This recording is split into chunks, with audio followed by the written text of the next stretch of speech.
অনেকেরই সাজ থেকে পিঠা ছাড়তে চায় না। এই ভিডিওতে আজকে ফেক কোনো কিছুই দেখানো হবে না, সব কিছুই সত্যি। এই ভিডিওটা দেখে আশা করি আপনারা উপকৃত হবেন। প্রথমে একটি বোলের মধ্যে 1 কাপ ময়দা আর হাফ কাপ চালের গুঁড়া দিয়ে দিছি। এখন দিয়ে দিচ্ছি চিনি। চিনি হচ্ছে পরিমাণ মতো, যে যতটুকু মিষ্টি খেতে পারে অতটুকু, এটাতে হালকা মিষ্টি হয়। তারপর দিয়ে দিচ্ছি লবণ। এখন এই শুকনো উপকরণগুলোকে মিশিয়ে নিতেছে। তারপরে দিয়ে দিব হচ্ছে ডিম।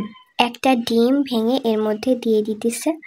এরপরে এই ডিমটাকে এই আটার সাথে ভালোভাবে মিশিয়ে নিতে হবে। আর মেশানোর সাথে সাথে দুধ ব্যবহার করতেছি। এখানে আধা কেজি দুধ আমরা হচ্ছে 3-4 বারে ভাগ ভাগ করে করে দিতেছি, যাতে ব্যাটারটাতে কোনোভাবে দানা দানা না থাকে। এই যে একটু একটু করে একটু পরপর দিচ্ছে আর মেশানো হচ্ছে। এভাবে আধা কেজি দুধটাকে পুরোপুরি দেয়া হবে। এখন এই যে দেখুন ব্যাটারের ঘনত্বটা কি সুন্দর হয়েছে। এই যে এই ঘনত্বটা এরকম থাকতে হবে, এর চেয়ে বেশি পাতলা হলেও কিন্তু হবে না। এই যে এখন তেলটাকে অনেকক্ষণ গরম করে এই পিঠার মধ্যে দিছিলাম, কিন্তু এই পিঠাটা না ছাড়তে চাচ্ছিল না। অনেকক্ষণ ঝাঁকাঝাঁকি করার পরেও এটা সাজ থেকে ছেড়ে আসেনি। অবশেষে কোনো উপায় না পেয়ে একটা কাঠি দিয়ে এটাকে ছাড়ানো হয়েছিল। এই যে দেখেন অনেকক্ষণ ঝাঁকাঝাঁকি করা হয়েছিল, তারপরেও ছাড়েনি। এই যে অবশেষে কাঠি দিয়ে ছাড়ানো হয়েছিল।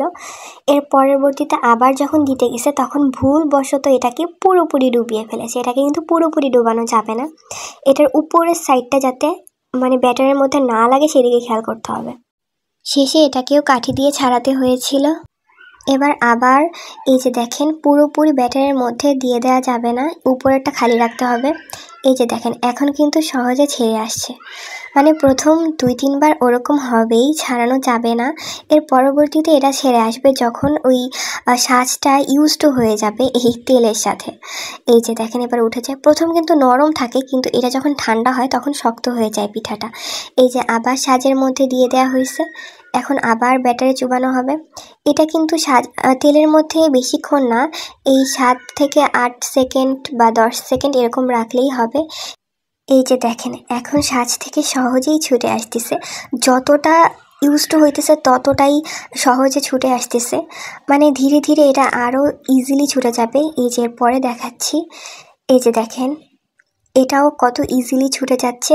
প্রথম দিকেই দেখেছেন কতটা সহজে ছুটে যাচ্ছে, কিন্তু প্রথম দিকে কিন্তু ছুটছিলই না, তখন কিন্তু কাঠি দিয়ে ছাড়াতে হয়েছিল। এই যে দেখেন এটা জাস্ট ছুটে গেল। এভাবেই প্রত্যেকটা ভেজে নেওয়া হয়েছিল একটু ব্রাউন কালার করে। প্রথম দিক দিয়ে কিন্তু পিঠাগুলো নরম থাকবে, ভয় পাওয়ার কিচ্ছু নেই। এটা ঠান্ডা হলেই একদম মুচমুচে হয়ে যায়। এই যে দেখেন কতটা ইজিলি ছুটে আসতেছে সবগুলো পিঠা। এভাবেই সবগুলো পিঠা বানিয়ে নেওয়া হয়েছে। যখন এটা সাজ থেকে ছুটে আসে তখন পিঠা বানাতে খুবই ভালো লাগে, কিন্তু প্রথম দিকে যখন ছাড়ছিল না তখন খুবই বিরক্ত লাগছিল।